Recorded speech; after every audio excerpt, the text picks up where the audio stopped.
नमस्कार दोस्तों, IAS point में आपका स्वागत है। मैं उत्कर्ष सिंह। आज हम बात करेंगे साइबर हमले के बढ़ते खतरे पर। साइबर हमला मतलब इंटरनेट के जरिए आप तक पहुँच कर हम किए जाने वाला हमला, इंटरनेट पर होने वाला हमला। जैसे आपके खाते पर, आपके अकाउंट पर, आपके सोशल मीडिया अकाउंट पर, किसी पर भी हमला। इसके बढ़ते खतरे पर बात करेंगे। अब बात करते हैं ये संदर्भ में क्यों है।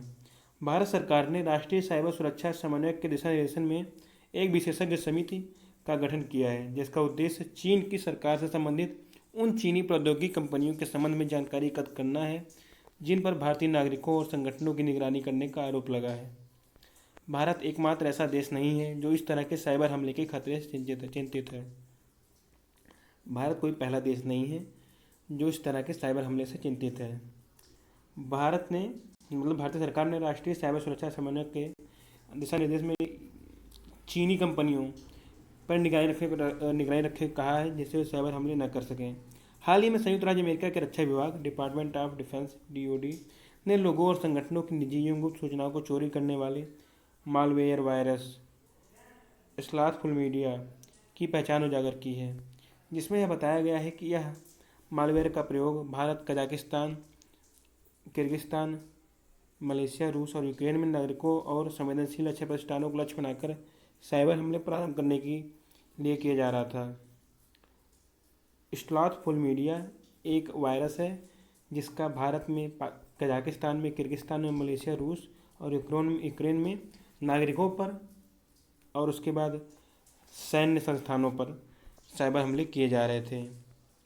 यद्यपि संयुक्त राज्य अमेरिका के रक्षा विभाग ने अभी तक इस मालवेयर के स्रोत की जानकारी नहीं दी है, परंतु पूर्व में चीन, रूस, उत्तरी अमेरिका, ईरान द्वारा इस तरह के साइबर हमलों का अंजाम दिया गया था।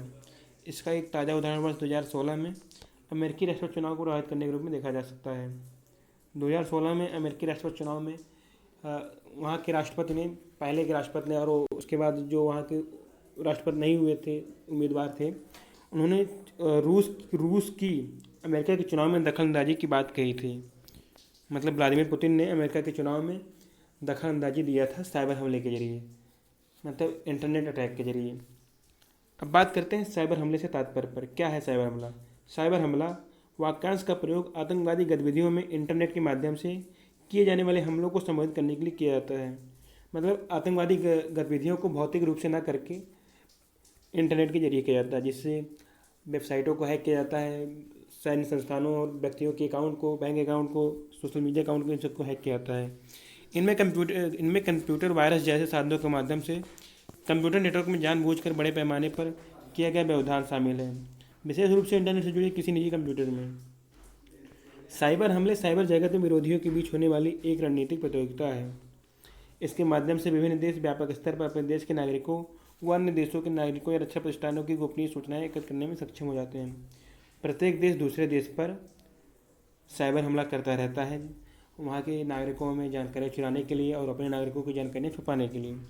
साइबर हमले को किसी कंप्यूटर अपराध के रूप में और अधिक सामान्य तरीके से इस प्रकार परिभाषित किया जा सकता है कि वास्तविक दुनिया के बुनियादी ढांचे, संपत्ति तथा किसी के जीवन की हानि पहुँचाए बिना किसी कंप्यूटर नेटवर्क को लक्षित कर उसे क्षति पहुँचाना है। मतलब ये भौतिक तरीके से नहीं होता है, ये सिर्फ इंटरनेट के जरिए होता है। अब बात करते हैं साइबर हमले की व्यापकता पर। मतलब साइबर हमला कितना व्यापक है, साइबर हमले का क्षेत्र क्या है। साइबर हमले का क्षेत्र अति व्यापक है। यह सामाजिक, आर्थिक, राजनीतिक, सांस्कृतिक या बौद्धिक तथा सैन्य क्षेत्रों को काफ़ी हानि पहुंचा सकता है। संयुक्त राज्य अमेरिका में 85% साइबर हमले आर्थिक क्षेत्र से संबंध रखने वाले प्रतिष्ठानों जैसे छोटे बैंक और गैर बैंकिंग वित्तीय कंपनियों में हुए हैं। संयुक्त राज्य अमेरिका ने एक एडवाइजरी जारी करते हुए बताया कि उत्तर कोरिया का एक hacking group beagle boys Bharat समेत विभिन्न देशों की बैंकिंग प्रणाली को हैक करने का प्रयास कर रहा है। उत्तरी कोरिया का एक hacking group beagle boy Bharat सहित विभिन्न देशों के बैंकिंग प्रणाली को हैक करने का प्रयास कर रहा है। अब बात करते हैं हैकिंग क्या है। हैकिंग एक ऐसी प्रक्रिया है जिसमें हैकिंग करने वाला किसी अन्य व्यक्ति की जानकारी को बिना इसकी इजाज़त को चोरी करता है। मतलब बिना आपकी इजाज़त के वो जानकारी किसी दूसरे से साझा कर सकता है या जान सकता है। ऐसा करने के लिए वह उस व्यक्ति की निजी जानकारियों में सेध लगाकर उन्हें हैक करता है। हैक को गैरकानूनी माना गया है। यह आपकी गोपनीयता का अधिकार में आता है, लेकिन कई बार हैकिंग अच्छे काम के लिए भी की जाती है। इसके माध्यम से साइबर अपराधियों द्वारा कई प्रकार के अपराध किए जाते हैं। कभी कभी अच्छे काम के लिए भी हैकिंग हो जाती है, जैसे आतंकवादियों के वेबसाइट को हैक करना है हुआ, या किसी देश दूसरे देश के किसी दुश्मन देश के। अमेरिकी न्याय प्रशासन ने 5 चीन सैन्य अधिकारियों का पर अभियोग चलाया, जिन पर US Steel, JP Morgan, Westinghouse Electrical, सोलरबर्ड और यूनाइटेड स्टील वर्क्स जैसे कंपनियों का डेटा चोरी करने का आरोप था। सैन्य क्षेत्र में साइबर हमले साइबर वारफेयर के सर्वाधिक संवेदनशील क्षेत्रों में से एक हैं। कुछ समय पूर्व ही रूस की इंटेलिजेंस एजेंसी से संबंधित सैंडवर्म टीम ने संयुक्त राज्य America, Poland, Ukraine, European union और नाटो से संबंधित सैन्य प्रतिष्ठानों पर साइबर हमले किए थे। रूस से संबंधित मतलब रूस की सैंडवर्म टीम ने Poland, USA, Ukraine, European union और नाटो से संबंधित सैन्य प्रतिष्ठानों पर हमले कराए थे। साइबर हमले इंटरनेट वाले। साइबर सुरक्षा ढांचे के अद्यतनीकरण की आवश्यकता क्यों है? यह राष्ट्रीय सुरक्षा का एक अभिन्न अंग है। साइबर कमांड को बढ़ाने की आवश्यकता के पक्ष में सैन्य सिद्धांतों में हो रहा परिवर्तन साइबर सुरक्षा रणनीति में बदलाव के महत्व को प्रदर्शित करता है। राष्ट्रीय सुरक्षा के अभिन्न अंग के रूप में एक सक्षम साइबर सुरक्षा बुनियादी ढांचे की आवश्यकता पर पहली बार कारगिल समीक्षा समिति 1999 द्वारा जोर किया गया था। कारगिल युद्ध कब हुआ था? 1999 में।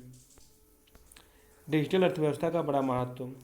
भारत में वर्तमान में कुल अर्थव्यवस्था के आकार का 14 से 15% भाग डिजिटल अर्थव्यवस्था के रूप में है। वर्ष 2024 तक इसे 20% तक पहुँचाने का लक्ष्य है। भारत में ऑनलाइन इकॉनमी 14 से 15% है।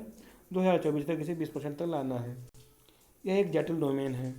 कृत्रिम बुद्धिमत्ता, artificial intelligence, machine learning, data analytics, cloud computing और इंटरनेट ऑफ थिंग्स की अधिक समावेशी प्रकृति के कारण साइबर स्पेस एक जटिल डोमेन बन गया है, जो तकनीकी व कानूनी प्रकृति की समस्याओं को जन्म देगा।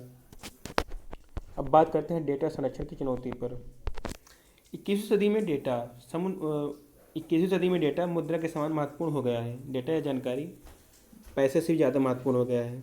भारत की विशाल जनसंख्या के कारण कई अंतर्राष्ट्रीय कंपनियों जैसे गूगल, अमेजोन यहाँ अपनी पहुंच बनाने की कोशिश कर रही हैं। इसलिए डेटा संप्रभुता, डेटा स्थानीयकरण और इंटरनेट गवर्नेंस आदि से संबंधित मुद्दों का समाधान आवश्यक है। अब बात करते हैं साइबर सुरक्षा से संबंधित मतलब साइबर सुरक्षा के समक्ष चुनौतियों पर। पहली चुनौती है मानव संसाधन की कमी। इस क्षेत्र के लिए आवश्यक विभिन्न सॉफ्टवेयर और हार्डवेयर से संबंधित तकनीकी पहलुओं को समझने के लिए भारत सैन्य बलों, केंद्रीय पुलिस संगठनों, कानून प्रवर्तन एजेंसियों में कुशल लोगों का अभाव है, मतलब इंटरनेट चलाने वाले लोगों का अभाव है। और सरकार सोच रही है कि हर पेपर में CCC या ऐसे परीक्षाओं का मतलब लेती है, शुरू कर दी है, जिससे आप में इंटरनेट चलाने की क्षमता हो। इसका भारत में विशेष अभाव है। इसके अलावा कृत्रिम बुद्धिमत्ता, आर्टिफिशियल इंटेलिजेंस, ब्लॉकचेन टेक्नोलॉजी और machine learning, data analytics, cloud computing और इंटरनेट ऑफ थिंग्स जैसी आधुनिक तकनीकी की समझ रखने वाले पेशेवरों की बहुत कमी है। कुछ विशेषज्ञों के अनुसार वर्तमान में कम से कम 3 मिलियन साइबर सुरक्षा पेशेवरों की आवश्यकता है। 30 लाख साइबर सुरक्षा वाले पेशेवरों की आवश्यकता है। साइबर सेक्योरिटी डिफेंस का अभाव।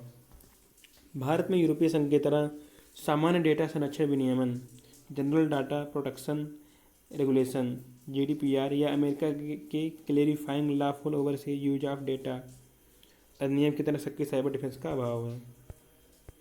विनियामक संगठनों की कार्यप्रणाली में एकरूपता का अभाव। संयुक्त राज्य अमेरिका, ब्रिटेन और सिंगापुर में साइबर स्पेस के क्षेत्र में कार्य करने वाला एक ही संगठन है, जबकि भारत में कई केंद्रीय संगठन हैं जो साइबर मुद्दे से निपटते हैं। इसलिए प्रत्येक संगठन में रिपोर्टिंग की प्रक्रिया अलग अलग होती है। यही कारण है कि इन संगठनों की कार्यप्रणाली में एकरूपता का अभाव है। अब बात करते हैं फेक न्यूज़ पर। सोशल मीडिया सूचना के प्रसार का एक शक्तिशाली उपकरण बन गया है, जिससे भ्रामक समाचार तेजी से फैलते हैं और जो साइबर सुरक्षा को खतरा उत्पन्न करते हैं। साइबर सुरक्षा को मजबूत करने की दिशा में सरकार द्वारा किए गए प्रयास। भारत में सूचना प्रौद्योगिकी अधिनियम 2000 पारित किया गया, जिसके प्रावधानों के साथ साथ भारतीय दंड संहिता के प्रावधान सम्मिलित रूप से साइबर हमलों के प्रभाव से निपटने के लिए पर्याप्त हैं। सूचना प्रौद्योगिकी अधिनियम 2000 की धाराएँ 43 से 66, 66B, 66C, 66D, 66E, 66F, 67, 67A, 67B, 70, 72, 72 या 74 हैकिंग के और साइबर अपराधों से संबंधित हैं। सरकार द्वारा राष्ट्रीय साइबर सुरक्षा नीति 2013 2013 में आई राष्ट्रीय साइबर सुरक्षा नीति जारी की गई, जिसके तहत अति संवेदनशील सूचनाओं के संरक्षण के लिए राष्ट्रीय अति संवेदनशील सूचना और संरचना संरक्षण केंद्र national critical information infrastructure protection centre NCIIPC का गठन किया गया। इसके अंतर्गत 2 वर्ष की उम्र कैद तथा दंड अथवा जुर्माने की व्यवस्था है। विभिन्न स्तरों पर सूचना सुरक्षा के क्षेत्र में मानव संसाधन विकसित करने के उद्देश्य से सरकार ने सूचना सुरक्षा शिक्षा और जागरूकता परियोजना प्रारंभ की है। साइबर सुरक्षा के खतरों का विश्लेषण करने, अनुमान लगाने और चेतावनी देने के लिए भारतीय कंप्यूटर आपात प्रक्रिया टीम को नोडल एजेंसी बनाया गया है। देश में साइबर अपराधों से समन्वित और प्रभावी तरीके से निपटने के लिए साइबर सुरक्षा केंद्र भी स्थापित किया गया है। यह इलेक्ट्रॉनिक्स एवं सूचना प्रौद्योगिकी मंत्रालय, ministry of electronics and information technology (MITI) के तहत भारत सरकार की डिजिटल इंडिया मुहिम का एक हिस्सा है। बात करते हैं आगे की राह पर। वित्तीय संगठनों और सरकारी प्रक्रियाओं को लक्षित करने वाले डिजिटल वॉरफेयर और हैकर्स के विरुद्ध ठोस उपाय के लिए भारत को अन्य देशों के साथ साझा उपाय करने होंगे और इस संदर्भ में जागरूकता में वृद्धि करनी होगी कि कोई भी व्यक्ति या संस्था अकेले डिजिटल वॉरफेयर के प्रति प्रतिष्ठित नहीं है। राष्ट्रीय साइबर समन्वय केंद्र, national critical information infrastructure protection centre और कंप्यूटर इमरजेंसी रिस्पांस टीम जैसे राष्ट्रीय साइबर सुरक्षा परियोजनाओं को कई गुना मजबूत करने की आवश्यकता है। मोबाइल फोन और दूरसंचार के बढ़ते प्रभाव को देखते हुए राष्ट्रीय सुरक्षा साइबर नीति और राष्ट्रीय दूरसंचार नीति को वर्ष 2030 तक इस व्यापक समग्र नीति के निर्माण हेतु प्रभावी रूप से सहयोग करना होगा। अगर वीडियो से कुछ भी जानकारी मिले तो वीडियो को लाइक कीजिए, दोस्तों शेयर कीजिए और चैनल सब्सक्राइब कीजिए। धन्यवाद।